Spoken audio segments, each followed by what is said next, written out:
সালমান শাহকে দুনিয়া থেকে সরিয়ে দেওয়ার জন্য তার নিজের স্ত্রী এবং তার শাশুড়ি 12 লক্ষ টাকা দিয়েছিল ডন, ফারুক, ডেভিড, রিজভি সহ আর অন্যান্যদেরকে। সালমান শাহ নিজের বউর হাতে সালমান শাহর জীবন যায়। সালমান শাহকে শেষ করার জন্য 12 লক্ষ টাকার একটা চুক্তি হয়েছিল, আর এই চুক্তি যিনি করেছিলেন আর অন্য কেউ নয়, সালমান শাহের শাশুড়ি লতিফা হক লুসি।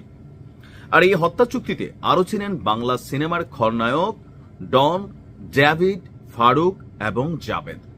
চিত্রনায়ক সালমান শাহর মৃত্যুর ঘটনায় দায়ের করা হত্যা মামলায় সালমান শাহর স্ত্রী সামিরা খানকে গ্রেফতার করেছে পুলিশের অপরাধ তদন্ত বিভাগ সিআইডি। অভিযোগ আছে তাদের বিরুদ্ধে। চিত্রনায়ক সালমান শাহ হত্যা মামলায় সালমান শাহর সাবেক স্ত্রী সামিরাকে গ্রেফতার করেছে পুলিশ। প্রায় 3 দশক পর ন্যায় বিচার পেতে যাচ্ছেন এক সময়কার তুমুল জনপ্রিয় নায়ক সালমান শাহ। প্রয়াত এই অভিনেতার মা নীলা চৌধুরীর রিভিশন আবেদন মঞ্জুর করে এই অপমৃত্যু মামলাকে অবশেষে হত্যা মামলা হিসেবে গ্রহণের নির্দেশ দিয়েছেন মহানগর দায়রা জজ আদালত। এরপরে এই মামলার দৃশ্যপট পাল্টে যায়। আদালতের আদেশের পর রমনা থানায় হত্যা মামলা দায়ের করেন সালমান শাহের মামা আলমগীর কুমকুম।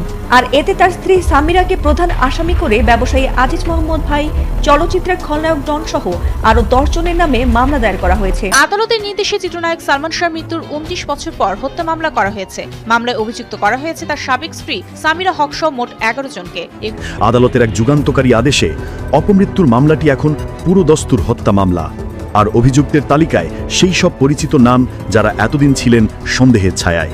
সামিরা, আপনাকে বলতে চাই, গাল গল্প না, এই যে শুরু হলো, খেলা শুরু হলো আপনার সাথে আমাদের ব্যক্তিগত কোনো আক্রোশ নাই, যা হবে আইনে হবে। আমি চ্যালেঞ্জ করলাম সামিরা, আমি চ্যালেঞ্জ করলাম সালমান শাহকে তোমরা হত্যা করেছো পরিকল্পিতভাবে।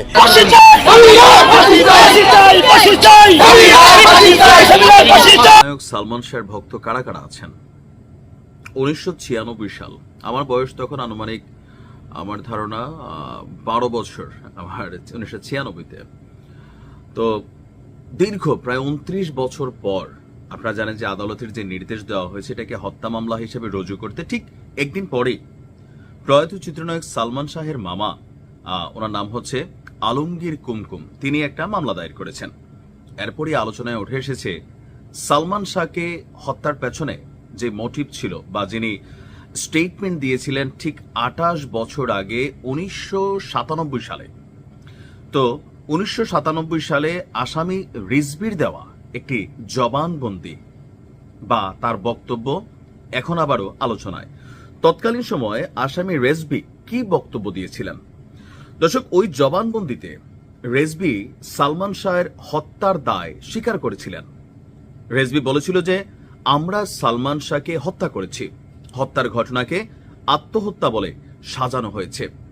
আর সেই আসামি রেজভি নিজ মুখে স্বীকার করেছে যে এই হত্যাকাণ্ডে সালমান শাহর তৎকালীন স্ত্রী সামিরা এবং তার পরিবার জড়িত ছিল এবং কি হত্যাযজ্ঞে সে নিজে বড় ভূমিকা পালন করেছে। 1997 সালের 164 ধারায় জবানবন্দিতে সালমান শাহের যে হত্যাকারী রেজভি, তার বক্তব্য ছিল যে সালমান শাহকে শেষ করার জন্য 12 লক্ষ টাকার একটা চুক্তি হয়েছিল, আর এই চুক্তি যিনি করেছিলেন আর অন্য কেউ নয়, সালমান শাহের শাশুড়ি লতিফা হক লুসি। আর এই হত্যা চুক্তিতে আরো ছিলেন বাংলা সিনেমার খলনায়ক ডন, ডেভিড, ফারুক এবং জাবেদ। রেজভির বর্ণনা অনুযায়ী 1996 সালের 5 সেপ্টেম্বর গুলিস্তানের একটি বারে রাত 8টায় ডন, ডেভিড, ফারুক, জাবেদ ও রেজভি তারা একটা বৈঠক করেছিল। ওই দিন সাত্তার এবং সাজু নামে আরো 2 জন ছেলে সেখানে উপস্থিত ছিল। এরপরে আসে ফারুক। প্রথমে 2 লক্ষ টাকা বের করে জানান যে তারা সালমান শাহর শাশুড়ি মানে স্ত্রী সামিরার মা এই 2 লাখ টাকা দিয়েছেন, আর টোটালি টাকাটা হবে 12 লক্ষ, বাকি টাকা কাজের পর। কিন্তু 2 লক্ষ টাকা নিয়ে ফারুকের সঙ্গে ডনের কথা কাটাকাটি হলে ফারুক বেরিয়ে যায় এবং কিছুক্ষণ পর আরো 4 লক্ষ টাকা নিয়ে আসে।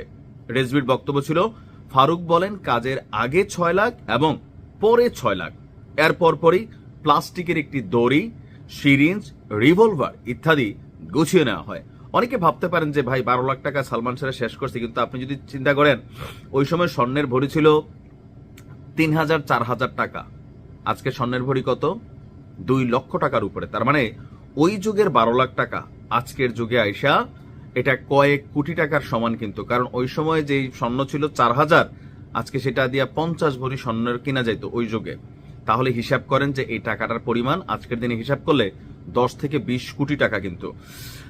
তো কিভাবে ঘটনা করা হলো? রাত 2:30টায় সালমান শাহর বাড়িতে যায় ডন, ডেভিড, ফারুক এবং আজিজ ভাই।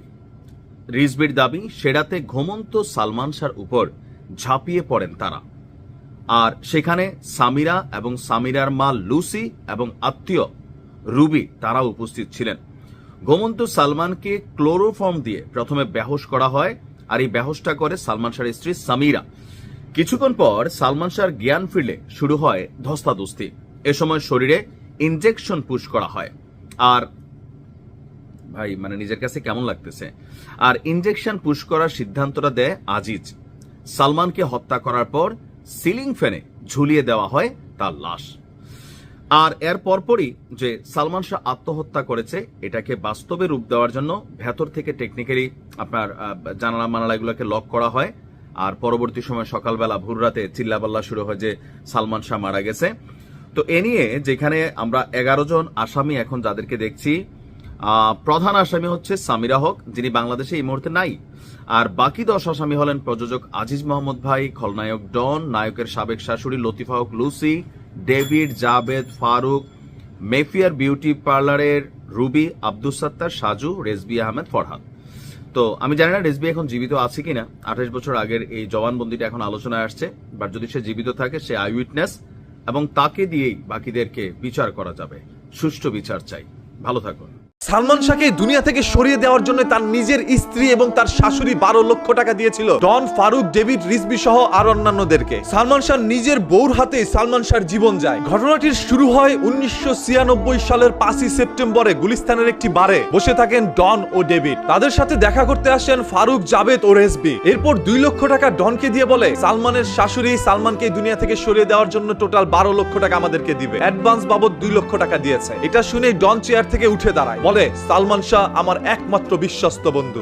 Salman, he was one of the part of my heart. Salman এই পৃথিবীতে সবথেকে বেশি বিশ্বাস আমাকেই করে, তাই আমি মাত্র 2 লক্ষ টাকার জন্য এই কাজ করতে পারবো না। এর পরবর্তীতে ফারুক ওইখান থেকে বেরিয়ে যায়। সালমানের শাশুড়ির কাছ থেকে আরো 4 লক্ষ টাকা নিয়ে আসে। এসে ডনকে 6 লক্ষ টাকা দিয়ে বলে অ্যাডভান্স দিলাম 6 লাখ, কাজের পরে দিব 6 লাখ। ডন এটা শুনেই তৎক্ষণাৎ ওইখান থেকে 6 লক্ষ টাকা নিয়ে একটি প্লাস্টিকের দড়ি কিনে নিয়ে আসে। সেই সাথে সালমান শাহকে দুনিয়া থেকে সরানোর জন্য যত সরঞ্জাম দরকার সবকিছু একত্রে নিয়ে প্রায় রাত 2:30টার দিকে ঘুমন্ত সালমান শাহর রুমের মধ্যে ঢুকে যায়। এখন একটি প্রশ্ন আপনাদের মনে জাগতে পারে, সালমান শাহ তো ঘুমিয়েছিল, তাহলে তার রুমের মধ্যে কিভাবে তারা ঢুকলো? তার রুমের দরজাটা খুলে দিয়েছিল তার নিজেরই ওয়াইফ, যাকে সালমান শাহ তার জীবনের চাইতেও বেশি বিশ্বাস করত, যাকে সব থেকে বেশি ভালোবাসত। শুনলে আরো অবাক হবেন, সালমান শাহ ঘুমন্ত অবস্থায় আগে থেকেই সালমান শাহকে একটি ইনজেকশন পুশ করে রেখেছিল তার নিজের বউ, যাতে করে রাত 2টার দিকে ডন এবং অন্যান্যরা ঢোকার পরে খুব সহজেই তাকে দুনিয়া থেকে সরাতে পারে। তবে সেই ঘুমন্ত সালমান শাহ তারা ঘরের মধ্যে ঢোকা মাত্রই ঘুমটা কেন যেন ভেঙে যায়। সালমান শাহ বলল, তোরা এত রাতে কেন আমার রুমের মধ্যে এসেছিস? পরে বলল,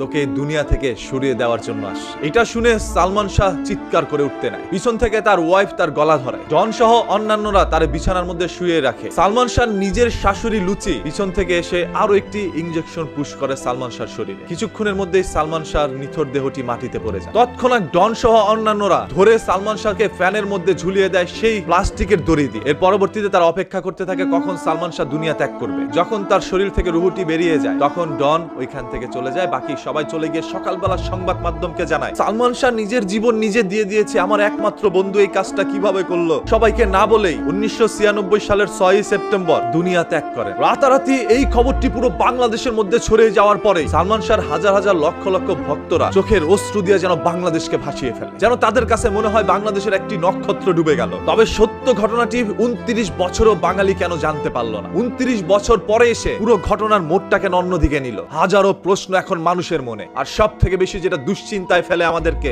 সব থেকে বেশি কষ্ট দেয় যেটা হৃদয়ের মধ্যে, যেই সালমান শাহ তার জীবনের চাইতে বেশি ভালোবাসতো তার নিজের স্ত্রীকে, সেই স্ত্রী তার মায়ের পরিকল্পনায় পড়ে ডনকে ভালোবেসে সালমান শাহকে কিভাবে দুনিয়া থেকে সরিয়ে দিল। এইভাবেই হয়তোবা আরো চাঞ্চল্যকর তথ্য আপনারা জানতে পারবেন। ভাই সবকিছু জেনেই বা কি করবেন? আপনি যাকে সব থেকে বেশি বিশ্বাস করেন, আপনার ঘরে থাকা আপনার স্ত্রীকে, সেই যদি দুনিয়া থেকে সরিয়ে দেওয়ার জন্য 12 লক্ষ টাকা খরচ করতে পারে, তাহলে আপনি যে আরো দীর্ঘদিন বেঁচে থাকবেন এটা আপনার জন্য দুঃস্বপ্ন হতে পারে। কারণ সালমান শাহ সারাদিন কঠিন কঠিন পরিশ্রম করে রাতের বেলা ঘরে ঢুকেছিলেন ঘুমানোর জন্য। ঘুমন্ত অবস্থায় তার স্ত্রী তার পিছনে একটি ইনজেকশন পুশ করে দেয়। চোখ খোলার পরেই দেখলো তার শাশুড়ি ডন, সেই সাথে তার অন্যান্য বন্ধুরা, যারা তাকে দুনিয়া থেকে সরিয়ে দিয়েছে বলে দাবি করা হচ্ছে, সেই সকল লোকগুলোই সালমান শাহর সব থেকে কাছের এবং বিশ্বস্ত লোক ছিল। বাইরের অন্য শত্রুরা এত সাহস পায় নাই সালমান শাহকে দুনিয়া থেকে এইভাবে সরিয়ে দিবে। কাছের মানুষগুলোই এই কাজটা করলো। একজন মুসলমান যদি নিজের জীবন নিজে দিয়ে দেয়, তাহলে অন্য মুসলমান তার জন্য দোয়াটুকু পর্যন্ত করতে পারবে না। তবে আজ তো আমরা জানতে পারলাম সালমান শাহকে দুনিয়া থেকে সরিয়ে দেওয়া হয়েছে। সবাই তার জন্য দোয়া করুন, যাতে করে মহান আল্লাহ তাআলা সালমান শাহকে